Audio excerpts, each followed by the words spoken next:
Praise the Lord. హల్లెలూయా. దేవుని పరిశుద్ధ నామమునకు స్తోత్రములు. మీ అందరికీ యేసయ్య పేరట నా హృదయపూర్వకమైన వందనాలు, స్తోత్రాలు. ప్రభు మిమ్మల్ని ఆశీర్వదించును గాక. దేవునికి మహిమ కలుగును గాక. కీర్తనల గ్రంథము 23వ కీర్తన. యెహోవా నా కాపరి, నాకు లేమి కలుగదు. పచ్చిక గల చోట్లను ఆయన నన్ను పరుండజేయుచున్నాడు. శాంతికరమైన జలముల యొద్ద నన్ను నడిపించుచున్నాడు. నా ప్రాణమునకు ఆయన సేద తీర్చుచున్నాడు.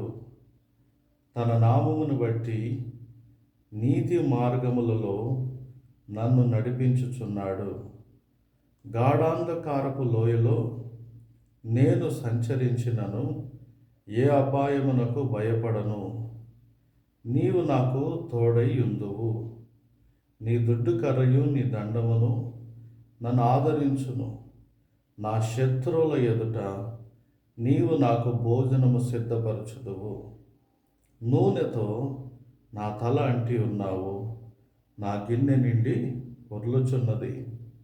నేను బ్రతుకు దినములన్నీ కృపాక్షేమములే నా వెంట వచ్చును. చిరకాలము యెహోవా మందిరములో నేను నివాసము చేసేదను.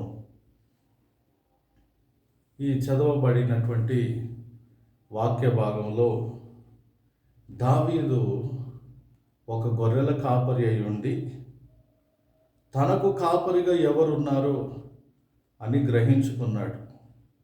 ఈరోజు నాకు ఎవరు లేరు అని బాధపడుతున్న సేవకుడా, ఓ విశ్వాసి, యేసు ప్రభుని ఎరగని వ్యక్తివైనా ఈరోజు నీవు తెలుసుకోవాల్సిన విషయం ఏంటంటే, నీకు ఒక కాపరి ఉన్నాడు. ఆయన నిన్ను చూస్తూ ఉన్నాడు. యేసయ్య నిన్ను గమనిస్తూ ఉన్నాడు. ఆయన నీ జీవితంలో జరుగుతున్న అన్ని విషయాలను గమనించే దేవుడు. నీకు క్షేమం ఇవ్వాలని, ఆశీర్వాదం ఇవ్వాలని, నీవు పెట్టిన ప్రతి అడుగు నేతిలో పడినట్లుగా ఆయన ఆశీర్వదించాలని కోరుకుంటున్నాడు. తన గొర్రెలను కాయిచూ ఉన్నప్పుడు ఒక గొర్రె పిల్లని సింహము తన నోట్లో తీసుకొని వెళ్ళిపోతూ ఉంది. దావీదు వెళ్ళి దానితో పోరాడి ఆ సింహాన్ని చంపి దాని నోట్లో నుండి గొర్రెపిల్లను, అలాగే ఎలుగుబంటి నోట్లో నుండి తన గొర్రెపిల్లను రక్షించినట్లుగా మనం చూస్తున్నాం. మంచి కాపరి తన గొర్రెల కొరకు ప్రాణం పెట్టుచున్నాడు. మన కొరకు ప్రాణం పెట్టి ఆయన విలువైన రక్తము, నిరపరాధి రక్తము, నిర్దోషమైన రక్తము చిందించి ఆయన చనిపోయి మన పాపముల కొరకు ఆయన చనిపోయి సమాధి చేయబడి మూడో రోజు తిరిగి లేచిన సజీవుడైన యేసయ్య నీకు కాపరిగా ఉన్నాడన్న సంగతి మర్చిపోవద్దు. ఎందుకంటే దావీదును కాపాడిన దేవుడు నిన్ను కాపాడుతూ ఉన్నాడు. దావీదుని పచ్చిక గల చోట్ల పరుండ చేసిన దేవుడు ఇక మీదట అప్పుల్లో నుండి నిన్ను విడిపించి, దరిద్రతలో నుండి విడిపించి, అనేక ఆర్థిక నష్టాల నుండి విడిపించి ఆయన నీకు కాపరిగా ఉన్నాడు కనుక సేవకునిగా అభిషేకముతో ప్రవచన రీతిగా నీతో నేను మాట్లాడగలుగుతున్నాను. దేవుని అభిషేకాన్ని అనుభవిస్తూ చెప్తున్నాను. నీవు నీ ఇంటి వారు ఎంతో ఆర్థికమైన ఇబ్బందులు అనుభవిస్తున్నారేమో. ప్రభు నిన్ను పచ్చిక గల చోట్ల నడిపించబోతూ ఉన్నాడు.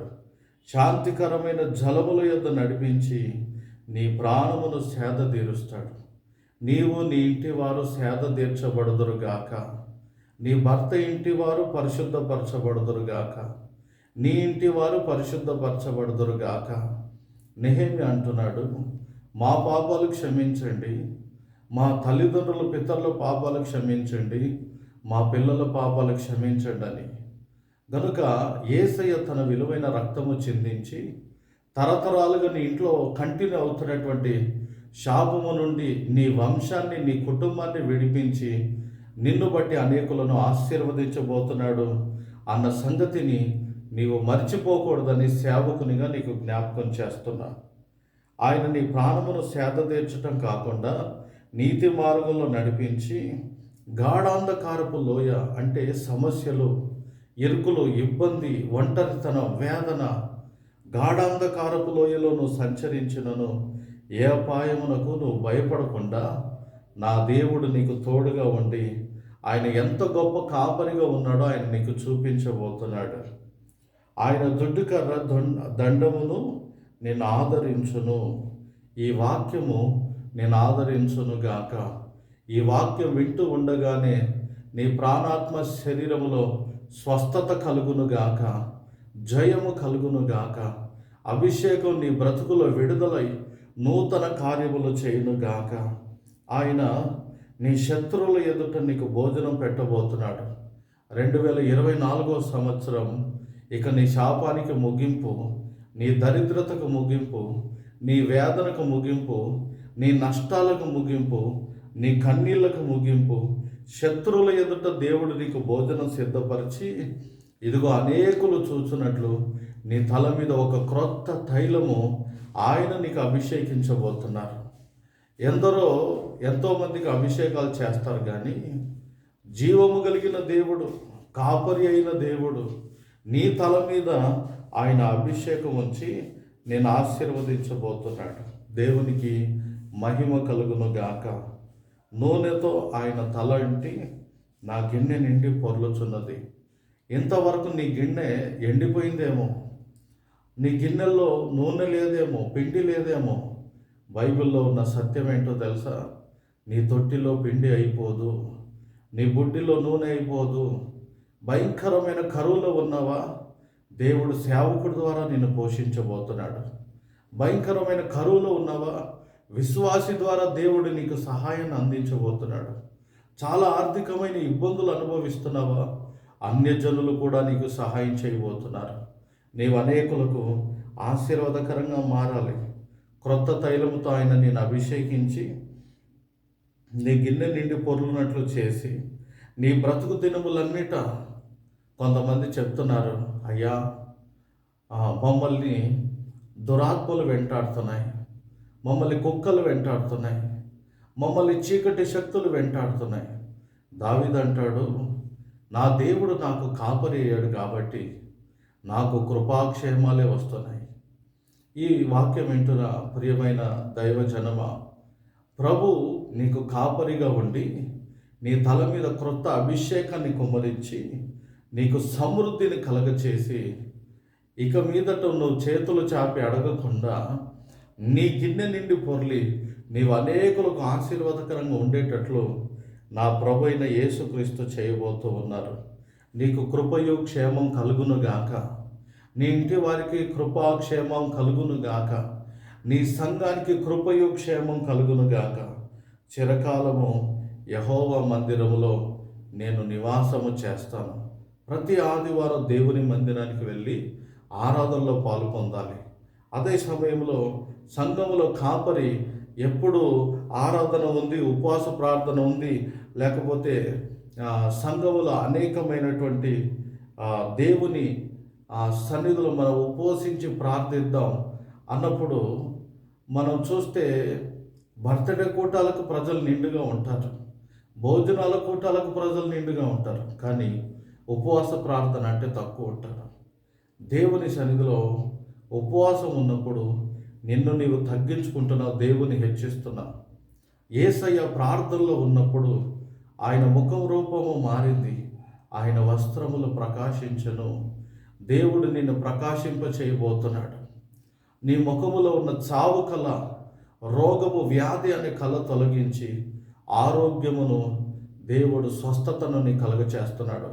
5 సంవత్సరాలుగా బాధపడుతున్నావా?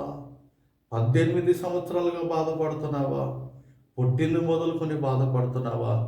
38 సంవత్సరాలుగా బాధపడుతున్నావా? ఎన్ని సంవత్సరాలు నువ్వు కట్టబడి ఉన్నా ఈ మాటలు వింటున్న నీకు ఉన్న కట్లు యేసయ్య తెంచి వేస్తూ ఉన్నాడు. నీవున్న గదిలో పరిశుద్ధాత్మ శక్తి నిన్ను ఆవరించి నీ కట్లు తెంచి ఆయన దైవికమైన స్వస్థత చేత నింపి ఆయన నామానికి మహిమ తెచ్చుకోబోతున్నాడు. నీవు దేవుని చేత ఏర్పరచబడిన పాత్ర అన్న సంగతిని నీవు మర్చిపోకూడదు. ఆయన నీకు కాపరిగా ఉండి కృపాక్షేమాలతో నిన్ను తృప్తిపరిచి నేను ఆశీర్వదించబోతున్నాడు. ప్రభు ఈ మాటలు దీవించునుగాక. ఆమేన్. ప్రార్థన చేసుకుందాం. సర్వశక్తి కలిగిన దేవా, నీకు స్తోత్రం. ఈ 23వ కీర్తన చదివి నీ బిడ్డలకు వివరించగా ఎవరైతే నమ్మారో, విశ్వసించారో 23వ కీర్తనలో ఉన్న ఆశీర్వాదాలు ఈ మాటలు విన్న బిడ్డలందరూ స్వతంత్రించుకొని కృపాక్షేమాలు పొంది నీ మందిర ఆవరణలో ఉన్న మేళ్లతో నింపబడి అంధకార దురాత్మ చీకటి సర్ప దరిద్రపు ఆర్థిక ఇబ్బందులు కలుగచేసే శక్తుల నుండి, బలహీనతల నుండి, రోగాల నుండి, వ్యాధుల నుండి, నష్టాల నుండి విడుదల పొంది నీ బిడ్డలు ఆశీర్వదించబడుదురు గాక. వారున్న గదిలో వారు ఒకవేళ రోగాశయం మీద, మంచం మీద, మరణ పడకలో ఉన్న నీ వాక్కు పంపి వారిని స్వస్థపరచు. అయ్యా, నాకు ఎవ్వరు లేరే అనుకుంటున్న విధవరాలను చేయి పట్టుకొని ఆదరించు. నాకు నాన్న లేడే, తండ్రి లేడే, తల్లి లేదే అని బాధపడుతున్న బిడ్డలకు తండ్రిగా మీరు ఉండండి, తల్లిగా మీరు ఉండండి, భర్తగా ఉండండి, భార్యగా ఉండండి. ప్రభు ఆదరించండి. నా తండ్రి నీకు స్తోత్రం. దిక్కులేని దరిద్రులను ఆదరించే దేవుడు, విధవరాల పక్షాన యుద్ధము చేసే దేవుడు, సేవకుల క్షేమం చూసి ఆనందించే దేవుడు. నీ బిడ్డల కృపాక్షేమాలు కలగచేసి అన్ని కుటుంబాల్లో శాంతి సమాధానం ఇచ్చి అపవాది పెట్టిన ఆయుధాలు, తంత్రాలు, కుట్రలన్నీ కుటుంబాల నుండి తొలగించి నీ బిడ్డలకు క్షేమము, సమృద్ధి, ఆశీర్వాదం ఇచ్చి నీవు వారికి కాపరిగా ఉంటే కలిగే గొప్ప దీవులతో నీ బిడ్డల్ని తృప్తిపరచమని యేసయ్య నామంలో ప్రార్థించి వేడుకొంచున్నాను తండ్రి. ఆమేన్, ఆమేన్. హల్లెలూయా. ప్రభు మిమ్మల్ని ఆశీర్వదించునుగాక. ఆమేన్. కృపా సత్య మినిస్ట్రీస్ పరిచర్య కొరకు ప్రార్థన చేయండి. ఆయా ప్రాంతాల్లో దేవుని మందిరాలు కట్టబడుచున్నాయి. దేవుని సేవకుల సంఖ్య పెరుగుతూ ఉంది, విశ్వాసుల సంఖ్య పెరుగుతూ ఉంది. విస్తారమైన ఆత్మలు ఇంకా రక్షించబడి దేవుని మహిమార్థమై మనమందరము ప్రభు చేతిలో వాడబడుతూ అనేక ఆత్మలు సంపాదించడానికి ప్రభు మనకు ఇంకను కృపను అనుగ్రహించును గాక. Amen. Praise the Lord. Hallelujah.